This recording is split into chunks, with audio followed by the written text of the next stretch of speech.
Hi, உங்கள் ride with mini. இன்றைக்கி வீடியோவில் வெண்டைக்காயை வச்சு அருமையாக ஒரு கிரேவி தான் ப்ரிப்பேர் பண்ண போகிறோம்.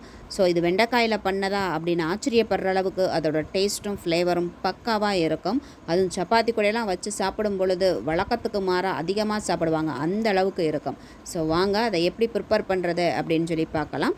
வீடியோவை ஸ்கிப் பண்ணாமல் பாருங்கள்.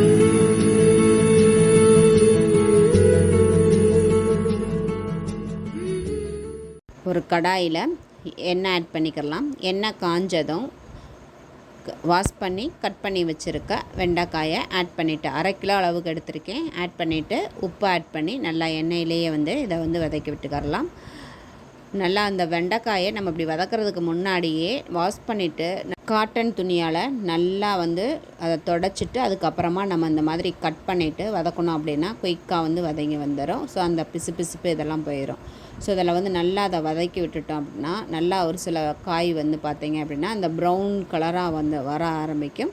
ஸோ அந்த ஸ்டேஜில் இந்த காயை நம்ம எடுத்து மாற்றி வச்சுக்கலாம். உங்களுக்கு பார்க்கும்போதே தெரியும் நல்லா அந்த காய் எண்ணெயிலேயே வதங்கி நல்லா சுருண்டு வந்திருக்கும். இப்போ நம்ம அந்த வெண்டைக்காய் வதக்கின அந்த ஆயில்லையே கொஞ்சமாக சோம்பு ஆட் பண்ணிவிட்டு கட் பண்ணி வச்ச வெங்காயம், நான் பெரிய வெங்காயம் 2 வெங்காயம் ஆட் பண்ணியிருக்கேன். அதை ஆட் பண்ணி நல்லா வதக்கி விட்டுக்கலாம். அந்த வெங்காயம் நல்லா இந்த அளவுக்கு பொன்னிறமாக வதங்கி வரணும். வரும்பொழுது இஞ்சி பூண்டு பேஸ்ட் ஆட் பண்ணி நல்லா அதோட பச்சை வாசம் போகிற அளவுக்கு நல்லா வதக்கி விட்டுக்கரலாம்.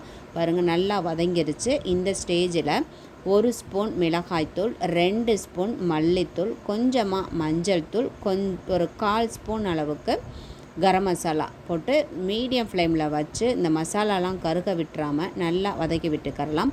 பாருங்கள், நல்லா அந்த எண்ணெயிலே வெங்காயத்தோடு சேர்த்து வதக்கி விட்டுட்டு 2 தக்காளியை பேஸ்ட் பண்ணி வச்சுருக்கேன். அதையும் இந்த மசால் கூடையே போட்டு நல்லா வதக்கி விட்டுக்கரலாம்.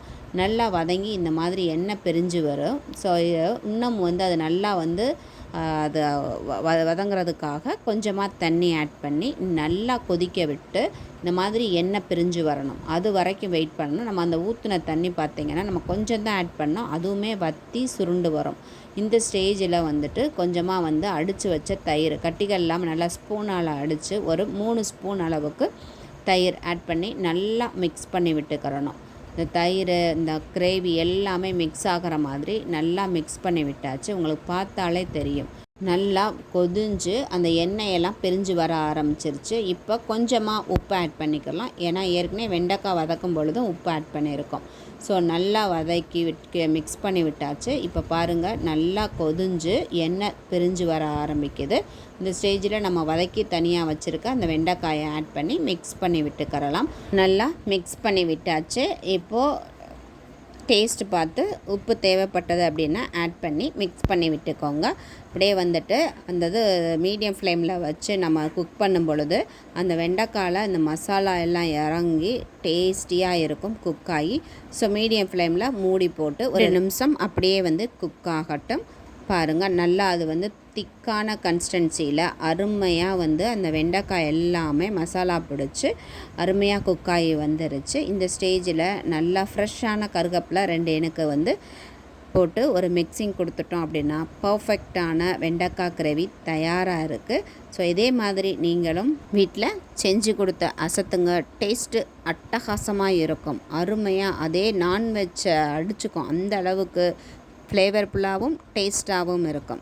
ஸோ வீடியோ பிடிச்சிருந்தா லைக் பண்ணுங்கள். தேங்க்யூ.